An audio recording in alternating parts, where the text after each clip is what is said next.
ऐसा लगा अंत में बताइएगा जरूर। अरे बहू, चाय ले ले, उठ जा बेटा।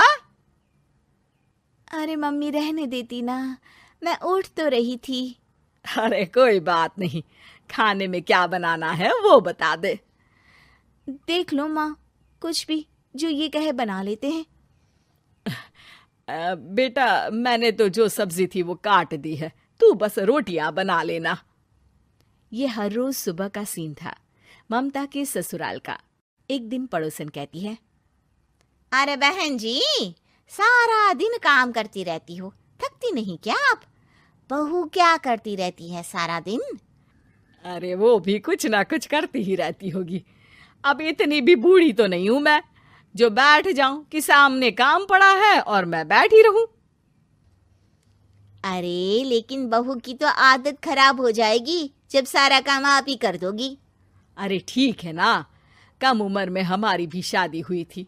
अब आजकल के पढ़ने लिखने वाले बच्चों को सारी जिम्मेदारी लेने में भी तो वक्त लगता है। बहू है तो क्या हुआ, मेरी बेटी की उम्र की ही है ना। एक उसे भी देख लो, चाय बनाने के सिवा आता ही क्या है। ममता से सारी बात करती है। हाँ मम्मी जी ही ज्यादा काम करती हैं, इसमें कोई दो राय नहीं है। लेकिन मैं भी क्या करूं, ऑफिस और घर के बीच जो वक्त मिलता है उसी में काम कर लेते हैं, है ना? दिन बीत रहे थे।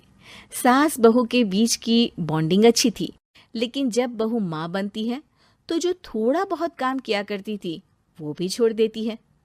बहू ये ले, तेरे लिए बनाया है, इसको खाने से बच्चा और तू दोनों स्वस्थ रहेंगे। ठीक है माँ जी। माँ जी, वो बच्चे के लिए गद्दे जो सूख रहे हैं ना छत पर, जरा ले आइए ना। तभी वहां पति आ जाता है। अरे माँ रुको, मैं ले आता हूँ, तुम मेरा खाना लगा दो। माँ किचन में चली जाती है। पता है, बगल वाली डॉली है ना, वो लोग हमारी साइड के हैं। उसकी सास ने तो उसकी हड्डियों को मजबूत करने वाले लड्डू बनाए हैं। उसे भी बच्चा हुआ है ना। पता नहीं मम्मी जी क्या पानी सा उबाल कर दे देती है, मैं तो बस वही खा लेती हूँ। अरे तो तुम्हारे साइड बनता है तो तुम अपनी माँ से बोल दो, वो बना देंगी। आहा, माँ की तबीयत ठीक नहीं रहती, तुम जानती हो ना, कैसे बनाएंगी वो? अरे क्या हो गया सासू माँ को, कल तक तो फेसबुक में किटी की फोटो डाल रही थी। अच्छा अच्छा चुप रहिए। डॉली की सास ने मनाया है, तुम लोगों का भी तो फर्ज बनता है। तभी वहां सास आ जाती है। ये ले बहू गर्म पानी की बोतल, गर्म पानी पीने से पेट अंदर हो जाएगा। नहीं नहीं माँ जी, गर्म पानी पीने से प्यास नहीं बुझती। अरे पी लेना बेटा, वो बगल वाली डॉली को तो जानती है ना, जो तुम लोगों के साइड की है। तेरे साथ ही उसका भी बच्चा हुआ था। बेचारे का कोई ख्याल रखने वाला नहीं, सारा काम करती है और रात में बस एक लड्डू खाकर सो जाती है। पेट तो लटक ही गया है और बच्चा तो कितना कमजोर सा है उसका। अच्छा माँ, क्या बात है, डॉली की ये हाल है? क्यों मैडम, क्या कहना है आपका? अब पता है मुझे, किसी के पास मेरी सास की तरह सास थोड़ी ना है। नहीं नहीं बेटा, ऐसा नहीं है, मेरे लिए तो तुम सभी मेरे बच्चे जैसे ही हो। ममता को समझ में नहीं आता कि वो सास में कैसे कोई बुराई निकाले, क्योंकि हर कोई उससे उसकी सास की तारीफ ही किया करता था। एक रोज ममता के घर उसकी ननद आती है। अरे भाभी, मुन्नी को तो 6 महीने हो गए, आप अभी भी बेड पर हो। आ गई है आप? कैसी हैं बुआ? बच्चा होने के 6 महीने बाद आई हैं आप? भाभी अमेरिका दूर है ना, तो वक्त लग जाता है। अब इनकी छुट्टी अभी थी तो सभी आ गए। वैसे माँ कहाँ है? थकी हारी सास बेटी को देखकर खुश हो जाती है। माँ, इस बार तेरा वीजा तैयार है, मेरे साथ चलने को तैयार रहना। हाँ हाँ बेटा, मैं तैयार हूँ। अरे ऐसे कैसे माँ, मैं कैसे मैनेज करूंगी? कैसे मतलब? जैसे मैंने किया अमेरिका में, आप इंडिया में कर लेना। वैसे आपका तो मायका भी पास ही में है ना? हाँ वो तो है, लेकिन वहाँ माँ के पास वक्त नहीं होता, ईश्वर भक्ति में उनका सारा समय चला जाता है। भाभी, बेटी परेशान हो तो माँ का ध्यान आरती में कैसे लग सकता है? समझ में ही नहीं आता। वैसे भी अब माँ को मैं अपने साथ ले जा रही हूँ। माँ को विदेश घूमने का शौक है ना। ममता मन मारकर चुप हो जाती है, लेकिन मन ही मन सोचती है कि वो कैसे सारा काम मैनेज करेगी। पति का खाना, नाश्ता, मुन्ने को नहलाना, धुलाना, फिर रात भर इसके लिए दूध तैयार करना। माँ तो सारा काम करती थी। हे भगवान, ना भाई ना। क्या हुआ भाभी?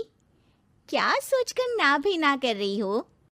अरे कुछ नहीं, बस बच्चे के बाद से ही कमजोरी ज्यादा हो गई है ना, तो अचानक से बड़बड़ाने लगती हूँ मैं। अगले दिन ममता अपनी माँ को फोन करती है। राधे राधे। माँ मैं क्या करूँ, मेरी सास तो अमेरिका जा रही है बेटी के पास। अब घर का सारा काम, बच्चा, सब कैसे मैनेज करूँगी। तू आ जाना माँ कुछ महीनों के लिए मेरे पास। अरे ना ना ममता, मेरे बस की बात नहीं है काम धाम। अरे तू तो जानती है ना, मैंने तो तेरे भाई की शादी भी गरीब गांव की लड़की से इसीलिए ही की थी कि वो चुपचाप घर का सारा काम करे। वैसे भी अब तो आदत भी नहीं रही मेरी काम करने की। ममता को माँ पर बहुत गुस्सा आता है। ठीक है माँ, देख लूंगी मैं, लेकिन मेरी मुसीबत के वक्त आप मेरा साथ नहीं दे रही है। अब भूल जाना मुझे। ममता गुस्से में आकर फोन रख देती है और रोने लगती है, लेकिन बेचारी करे भी तो क्या। अब सास और ननद दोनों घर का काम करते, नेहा आराम करती, लेकिन अब आराम में भी उसे चिंता रहती। और फिर वो दिन भी आ जाता है जब ननद का जाने का वक्त आ जाता है। भाभी मैं जा रही हूँ, अपना और मुन्ने का ख्याल रखना। ममता सास को देखती है और गले लगकर रोने लगती है। माँ जल्दी आ जाना। सास मुस्कुराकर कहती है, कहाँ से ममता, मैं कहीं नहीं जा रही। मैंने देखा कि मेरे जाने की बात से ही तू परेशान हो गई थी, इसीलिए मैंने अपना जाना कैंसिल कर दिया है। तू चिंता ना कर, मैं तेरे साथ ही रहूंगी। ममता को अपनी माँ की बात याद आती है कि कैसे उसके कहने पर भी ममता की परेशानी को समझने की बजाय उसने मना कर दिया, जबकि सास ने बिना कुछ कहे बहू की समस्या पढ़ ली। हाँ माँ, हम सब साथ चलेंगे बाद में दीदी के घर अमेरिका। आज से आप रानी बनकर रहना और मुन्ने को देखना। मैं समझ चुकी हूँ कि मेरा फर्ज क्या है।